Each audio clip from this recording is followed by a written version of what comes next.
Hi everyone, this is Toby from Renew, introducing Charlie and Ryan from HouseHack.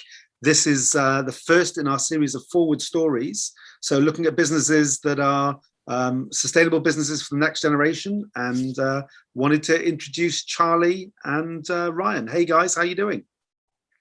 Thank you, Toby. Thank you for the introduction. Yeah, I'm doing really well, thank you. That's Toby, good to see you. Good to see you too. So tell us about HouseHack. Where did the idea come from, and what's the story behind it? So HouseHack really started back in end of March, April time in 2020. We were thinking about different activities we could do during the lockdown as of March 21st.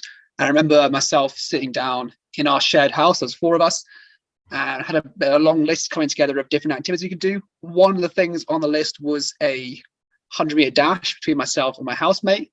My housemate beat me, even though I run, so that was a bit of a sad day. But also on that list was a hackathon.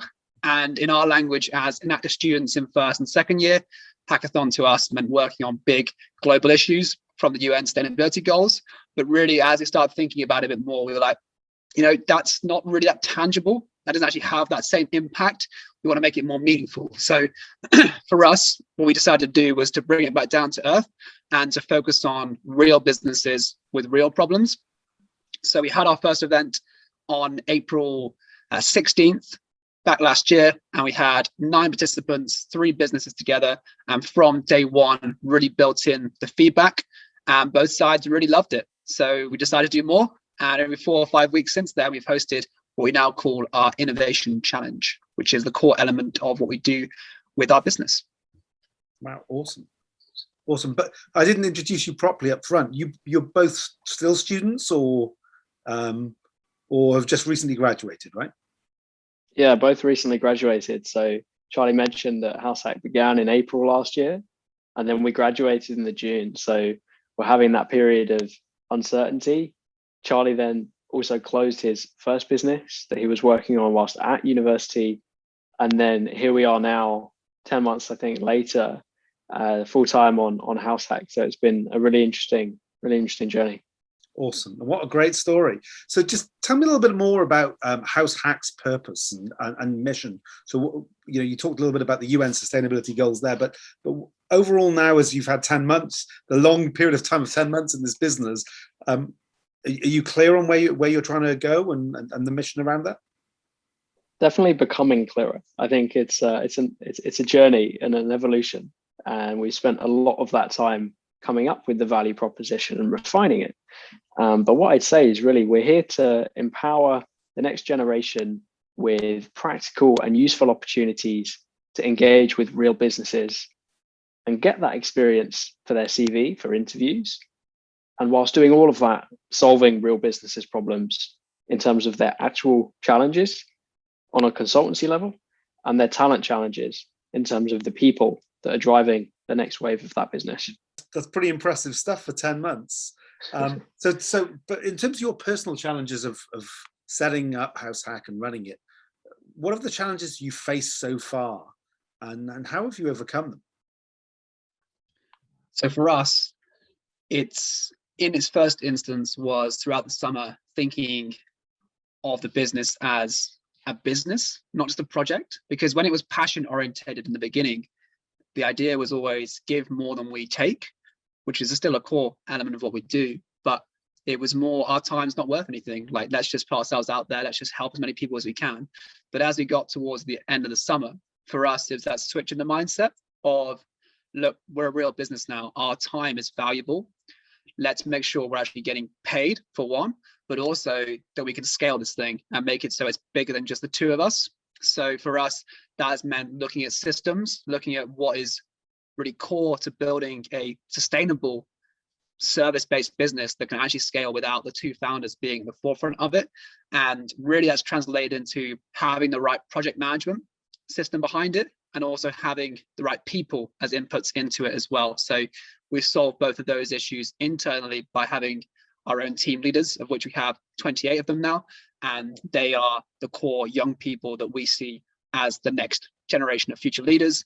And they're all doing really, really cool stuff, times by the right training, the right equipment, the right manuals around what we do, and enabling them really to realize their potential that they have. That's been the key element of our learning throughout the summer, and the one that we're realizing this year. Wow, so it's amazing, 28 team leaders already. So any idea of how many young people you've had engage with you over the last 10 months? So over the last 10 months, we've had, and I'm the one with numbers, so this is what I'd say this one, say 221 young people as of today, the 10th of March, have engaged with us. They're all individuals, so that's not double counting as well.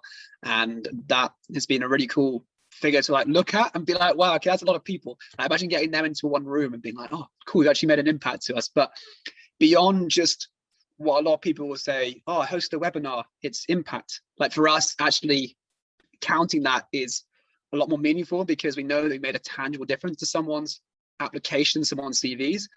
And then going that one step further and seeing that within our team leaders, and even just getting the messages back of, hey, look, I applied for this job and I got it because I spoke about HouseHack at my interview, and I met this person through this, and I'm now doing consulting for them. Like, that's really, really cool. And that fires me up more than anything else. And it's part of my why about doing this, because having other young people get opportunities through HouseHack, through what we do, it's absolutely awesome. Awesome. It's great to hear. So a couple of other questions. So just tell me, how are you leveraging technology? I mean, obviously you've set this business up in the pandemic, right? But how are you leveraging technology to become a sustainable business and, you know, to run, as you said, Charlie, is, you know, become a real business, not just a passion? Yeah. So for us, technology is really core to seeing what we do and visualizing the service of what it is we have. So a lot of times service can be intangible. You can run on zero cost effectively, because you can just talk with someone and be paid to talk. But through leveraging systems like ClickUp, Calendly, and Zapier, these really form the basis of what it is we do and enable us to more easily move data around, is the big point here, and sort of enable us to get back to what we're doing well, which is delivering really engaging virtual events and offering great consulting advice. So for us, the key part is removing the stuff that's not important, that we don't specialize in, and working with others to help us improve it, or also bring in systems that can help us to see data, to move data, and to visualize data in new ways. Great. Yeah, it brings me back to that eliminate, automate, delegate philosophy that Charlie mentioned. I think he stole it from Tim Ferriss, that one, to be fair. But it's been a key philosophy for us to, as Charlie mentioned earlier, remove ourselves from the business preemptively, in a way, to think about what is the actual job or the actual role that takes place, do it ourselves, remove the fat from it, if you like, and then think about how technology can support us through the automation and delegation of that.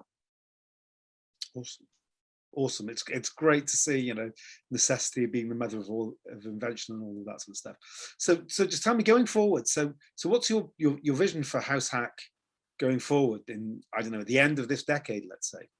Is it still around? Yeah, so definitely is. I think we had this conversation at the beginning, and I think it's about the co-founder relationship as well, and making sure that you're on the same page within the business. And when we had those initial conversations, that was the kind of thing we were thinking about. Is this a lifestyle business, or is it something that's going to disrupt the market, change the way that talent works, that recruitment works, that management consultancy works? Is this a careers as a service business too? And actually, how can we layer all of these different important trends and industries and create something brand new that brings multiple things together in a new and different way? And ultimately, if you do that, then the market will reward you for it. So hopefully that's what we're on the journey to doing, and we're just getting started. Yeah, definitely. I think the really key part here is taking that step of removing ourselves from it before it's necessary. So always seeing ourselves as a combination of roles, not people. So when we first started, that was one of our initial challenges, was we were spreading different roles across the two of us because we were specializing in different areas. So say I do the email marketing while Ryan will do the social media marketing. That doesn't really make sense when you visualize 5 years down the line, because you have to think about it as an organizational structure. And so for us, that's been a huge mindset shift of let's build today as if we were a team of 20 and think about that as we're already holding multiple roles. And so when we then hire in, we can scale more quickly and more easily without the frustration of being like, oh, he did that because he was good at it. No, because it's part of the role. It makes sense. Right. Makes sense. I mean, it's amazing to have that foresight. And I guess final question then for me is really around, what help are you looking for as you move forward? What help do you think you need to be able to achieve what you want to achieve in the next 5-10 years? So I think for us, we're going to reach a point which is almost, dare I say, inevitable, of we'll grow both the participant side, so the young people we're engaging, we're impacting, and also the client side. And it's going to come, not a breaking point, dare we say, but there'll come a point where that's a lot of information to visualize on a higher level. And as much as I'm the one who's thinking about it on an ops side of seeing stuff and it's manageable right now, for me, moving across to probably build a platform at some point is going to be necessary to be able to see how that data comes together and how we can help more people at scale is going to be the way of really taking this next level. So probably having someone with the expertise of building, in its first instance, a back-end database management software or system, and then in its second instance, a platform through which we can assist and help grow more people and businesses to the next level. Cool. Yeah, I think my final point on that would be on the kind of business level advice to be thinking about how we can continue to not compromise on the things that have been key to our values. So we've spoken a little bit today, but also throughout our journeys of aligning purpose with profit and putting young people at the heart of the delivery of our business, not just as the product in the sense of being talent in that sense of the recruitment side to the business. So making sure that we're building the business model and the systems with that not compromising point of view in mind, I think will be really key too. Awesome. Well, look, I wish you both every success, and the interactions we've had so far. Love what you're doing, and think it's fantastic what you've been able to achieve and what you're continuing to achieve, and the impact you're having. So thanks for spending some time with me today. Wish you every success, and take care and have a good day. Thank you, Toby. Nice, Toby. Pleasure.